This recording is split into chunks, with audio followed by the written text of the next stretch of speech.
But they are doing this propaganda in order to raise Islamophobia in the Western countries, in order to take over the Palestinian lands and to annex the West Bank in the name of Islamophobia. But as Christian, I was born in Palestine, in Bethlehem, and Hello, everyone. Welcome back. I just caught an interview on Tucker Carlson that escalates quickly. In the chat, a Palestinian Christian guest contests many of the mainstream narratives about Gaza and the West Bank, asserting that fear and media framing heavily influence how Western audiences perceive the conflict. You can actually notice Tucker is taken by surprise as the conversation deepens, particularly when she reveals that Palestinian Christians and Muslims are experiencing similar conditions on the ground, a fact she claims is seldom discussed openly. What begins as a political debate soon evolves into a broader discourse on media influence, public perception, and the portrayal of conflicts to Western viewers. Pay close attention because the tension rises rapidly, and after the clip, I'll share my candid thoughts on what resonated with me the most. And before we dive in, make sure you subscribe to the channel and lend your support. I'm aiming to hit 1,000 subscribers by week's end, so every subscription truly makes a difference. Now, let's dive in. In the United States, we're told that the enemies of the state of Israel are Muslims, and that Israelis, and that would include the IDF and settlers, are allies with the Christians, have a lot in common with the Christians, and this is really a war against radical Islam, Islamists, jihadis. But you're saying that they hate Christians. Why do you think that is, and how do you know that? they have invaded our land in 2024, which is after like more than 15 years of struggling with the civil administration and with the settlers and with settlers companies trying to take over our land and demolishing our properties there. They took advantage of the war after the 7th of October and they invaded the land. And they have broken the statue of Virgin Mary. They have broken also the icon, the picture of Virgin Mary.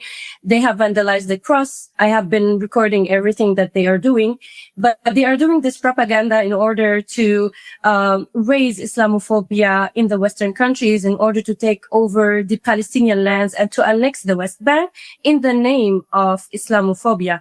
But as Christian, I was born in Palestine, in Bethlehem, and my neighbors, my cousins are Muslims, so I don't see that there is a really problem with Islam. Destroying images of Jesus or the Virgin Mary, that's not protection from terrorism. I mean, why would a soldier or a settler destroy an image of Jesus or Mary? I don't understand. I have it here. I can show you also. Please do. They hate Christians. The amount of lands that Christian has is the second largest lands after Israel. So they want Christians to immigrate from the West Bank, from Palestine, in order to take over those lands. Well, that's shocking. Have churches in the United States or Christian leaders or American officials, are they aware of this? And have they done anything to help you? We are less than 1%, and at least 200 families have immigrated since 7th of October, this is a big number for less than 1%. So they are trying so hard to convince Christians to leave the country somehow by Christian Zionist organizations or people. And this is a way of ethnic cleansing, a systematic ethnic cleansing. You mentioned Christian Zionists. What have they done to help?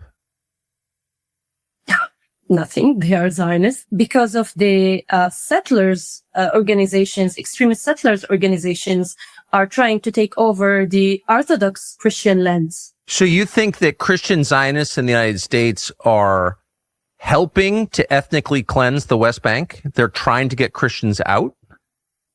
Yes, they are helping them with their funds, with their taxpayers, with everything, with their support for them. We are being ethnic cleansing because of them. One of the settlers told me, like, after we take over Al-Makhrur, one of the last Christian villages, he said that we will come to Bethlehem and we will take over everything because Bethlehem is for us as Jews. Hold on for just a moment, because this is where the conversation starts to deviate in a way Tucker Carlson definitely didn't see coming. You can practically pinpoint the instance when the interview transforms from the usual political chat into something that genuinely takes him by surprise. because the guest, Alice Kasia, begins to question a widely accepted narrative in the West, the notion that the conflict is simply a good versus evil tale where one side inherently embodies Christian values and the other is clearly the threat. And well, as she delves into describing the lives of Palestinian Christians in the area, the discussion becomes increasingly awkward. Alice talks about Christians and Muslims living together, sharing communities, families, and the same fears of displacement and violence. She even highlights how intertwined these communities are socially and culturally, which starkly contrasts the oversimplified perspective many outsiders hold. Honestly, some folks online act like the region is split like a superhero flick, one side clad in white capes and the other lurking ominously like cartoon villains. Reality is far more tangled than that. What's also notable is her argument that religious identity sometimes serves political ends in swaying Western sympathy. She suggests that fear-based narratives become powerful instruments to justify actions that might otherwise face significant international critique. And whether viewers agree or fervently disagree with her, this is precisely the sort of dialogue that leaves them unsettled, as it challenges long-held beliefs that they might never have critically assessed. The discussion then shifts to allegations about assaults on Christian symbols and tensions involving extremist settlers. And this is where Tucker's astonishment is really apparent. He appears genuinely taken aback by some of these accounts. And well, that's probably why this interview spread like wildfire online. Not because everyone suddenly subscribes to all the claims made, but because the conversation boldly questions a narrative many in the West find familiar. It takes the dialogue out of the comfort zone of catchy slogans and political branding and thrusts it into a far more chaotic terrain, where identity, religion, land ownership, power dynamics, and historical memory all collide. And trust me, the conversation only escalates from here. Air prison that we live in each village, between each village and city, we have gates. We cannot move freely. Even in the West Bank, Palestinians could be easily detained for years for nothing and even not get a trial or even a court, just being postponed every time when they can stay 3-4 years. Do you know people who've been detained? Of course, I know. Also, there is a Layan Nasser. She's Christian Palestinian from Ramallah. She's now in jail. She was detained many times for nothing. Why is she in jail? Was she accused of violence? They claim whatever they want. Has there been a trial? Every time they postpone and they change the dates and they she went out and they took her again. They can do whatever they want with Palestinians. So they have multiple ways to attack physically, mentally, psychology, economy, like everything. It's not easy. What happened to the house? They knocked it down. Is it gone? Yeah, it was gone in 2019. Illegally, of course. They uprooted 40 trees from the land. They made it miserable. Why would they cut down the trees? They destroy things. They uproot trees, anything to provoke Palestinians. So settlers can come onto your land and cut your trees down. And then what do? They do anything to make you angry, to do one mistake to put you in jail. Do they ever go to jail? The settlers? No. They attacked me, and once a settler, he tried to choke me in the car, and I called the police, and he also tried to attack my mom. And the police arrested both of us, and we slept in jail for nothing. Wait, a settler tried to choke you and your mother. You called the police, and the police arrested you and your mother? Yes, and I have videos on my Instagram. This is so evil. It's hard to digest it. Why did they arrest you? Because the police there in that area are most of them settlers and working with the head of the settlements, Yaron Rosenthal, and working according to his instructions, because it's a big web of corrupted people. So they have settlers groups that are controlling those police stations. They stole my dog. They ruined my place. I'm sorry. What did you just say? They did what to your dog? They stole it. Maybe they killed them. I didn't see him anymore. Like, I also went to the police and I filed a complaint about them. But at the end, after 3 days, they sent me, your case was closed because of lack of evidence. And we have videos. They stole your dog. They choked you and your mother. What do they ever explain why they're doing this? Did you do anything to them? Because I'm fighting back for my own rights. And they hate me because I never left the land. Where are the settlers from? United States, Ukraine, east of Europe, even Europe, multiple places. And they offer them agricultural school, which is on other Palestinian land. And this agricultural school, they teach them how to hate Arabs, how to be so violent towards Arabs, and how to treat Palestinians. This is how they brainwash them. Honestly, folks, at this juncture in the discussion, things become genuinely difficult to bear. When Alice begins to reveal her experience of everyday life, the dialogue shifts from feeling like a remote political debate to something intensely personal. She delves into themes of fear, surveillance, arrests, raids, families feeling trapped, and communities under perpetual stress. Regardless of whether everyone concurs with her claims, the emotional impact of her narrative is palpable in the room.